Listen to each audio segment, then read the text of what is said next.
Hey, like, share, and subscribe. So Saint Dominic got laid upon the cross, and they beat the holy hell out of him. Seth Rollins and Murphy beat the holy hell out of your boy Dominic, and it was a fantastic segment, and it was uncomfortably long. The story of the segment, to me, it felt real because at this point now, Dominic is now officially a WWE superstar. Therefore, he has to fight his own battles. So there was no baby faces coming to help him because baby faces don't always come out to help you. Now, up to this point, there always been somebody there to help him. Usually it was Aleister Black or it was Humberto Carrillo. Now, they did a good job here because Humberto Carrillo was actually Seth Rollins' opponent. So after Humberto loses, he's tossed to the side. Now, he was down forever. Now, I will say that he was down for a long time. He was down for a really long time. But with Aleister Black getting crushed, he has no allies. Rey Mysterio, not Rey Mysterio, but Dominik Mysterio has no allies. He's got to go it alone. And so, in going it alone, for the first time as a grown man, he gets the dog shit beat out of him. And, there were some odd things, of course, because Samoa Joe just kind of sat there and let it happen. And Samoa Joe has been integral into this storyline for the last 2 weeks. And he didn't move. He didn't get in there and help him. He didn't try, because I know Joe is not medically cleared to compete, so that's his excuse. And Aleister Black got his face crushed. That's his excuse. And Humberto Carrillo had just, lost a match and got curb stomped. That's his excuse. They wrote out everybody.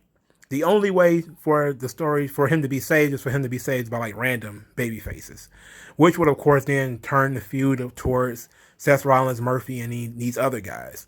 But they're trying to, really put some steam on the idea of Seth Rollins and Dominic. And I personally enjoyed it. Now, I do think that it went on a little long, but it was great because Seth was talking to the camera, basically taunting Ray, like, look at what I'm doing to your son. Look at him. And then, Dominic looked like absolute just... He looked like hamburger meat afterwards. I mean, he looked like a extremely rare steak afterwards. Like, like bloody as hell.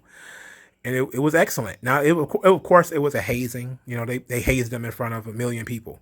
I don't know what the ratings are and I don't care. But, to get hazed in front of millions of people is crazy. But if he's getting a sweet spot, being only 19, not having really done much in the wrestling business, he's being, elevated unnaturally. It would make sense for him to get his hazing in unnaturally.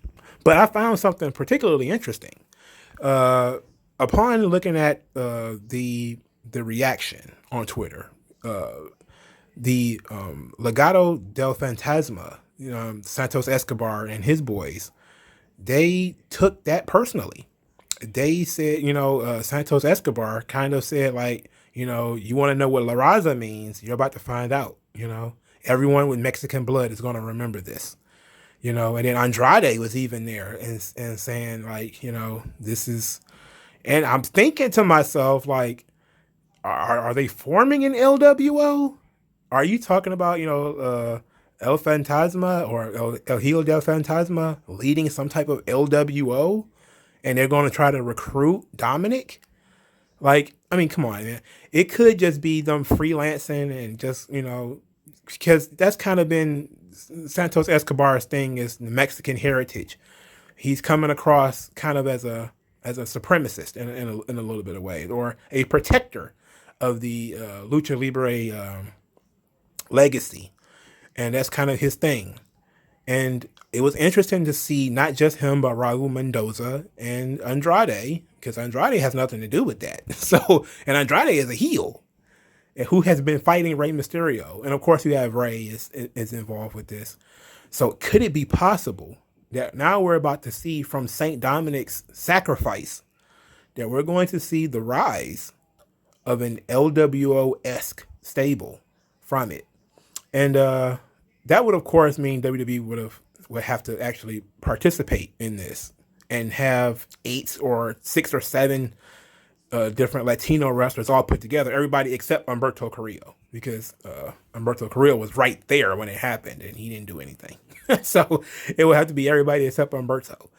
But I think that I like that idea. I like the idea of Santos Escobar teaming up with Selena Vega and Andrade and Angel Garza and those six, and then maybe trying to recruit Dominik to make seven, or bringing in Ray to make seven. But you can't really do that because Ray is a permanent baby face. You can't have, and those are heels. Like Selena Vega and Santos Escobar, they're straight up heels. So you can't do that. But maybe you can add the temptation that you can do it almost like gang warfare, where Seth Rollins tried to recruit Dominik, and Dominik said no, and Ray suffered because Dominik said no. And then now he's tried, his own people are coming, and the Mexicans are like, hey, look, we'll protect you. It's kind of like prison. Maybe the WWE penitentiary is real. Maybe John Moxley wasn't wrong. Maybe Don Callis had the right idea about Stanford Penitentiary. Maybe it's going to be like jail, where everybody's going to be like, hey, you need to separate. You need to go with your own. I mean, you got the Hurt Business out here. They only trying to recruit black guys. Of course, that might be the main problem, though, right? It's because you're going to have concurrent storylines that are almost always the same, where you're going to have MVP trying to recruit Apollo Crews, and Apollo Crews says no, so they're going to kick his ass. And then you got Seth Rollins trying to recruit Dominik. Dominik says no, so they kick his ass. Even though they really have anything to do with Dominik, it had more to do with Ray. So maybe you could do it from the Latino side, where Selena Vega or Santos Escobar or somebody like that offer him protection. Like, we'll take care of this. We'll keep, at least we'll keep Murphy off of you. We'll keep Murphy off your back. If you side with us, and we'll protect you in this match. And Dominik has to be the eternal babyface. You got to say no, unless he doesn't, and that could be quite interesting to have Dominik kind of start out on the wrong side of the tracks. That might be interesting. It gives a nice little story for Ray when he returns. But of course, we know that ultimately he's not going to be at SummerSlam by himself. He's probably going to have Ray out there. But it's an interesting thing to talk about. But let me know what you guys think in the comment section below. Like, share, and subscribe. Did you like the segment of Saint Dominik getting sacrificed upon the cross, and for the sins of his father? If you did, let me know.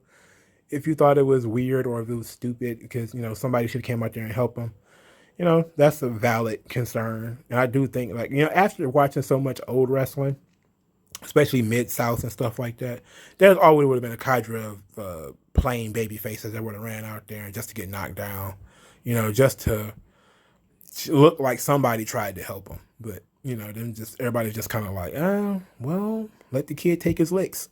I kind of respect that too, in a way, But he got 30 lashes, I think. Between Murphy and Seth Rollins, they say he took 30. But I think he probably took more than that, man. He took more than 30. I didn't count him, but if he took 30, that's a low number. But again, let me know what you guys think in the comment section below. Like, share, subscribe. I'll talk to you guys later.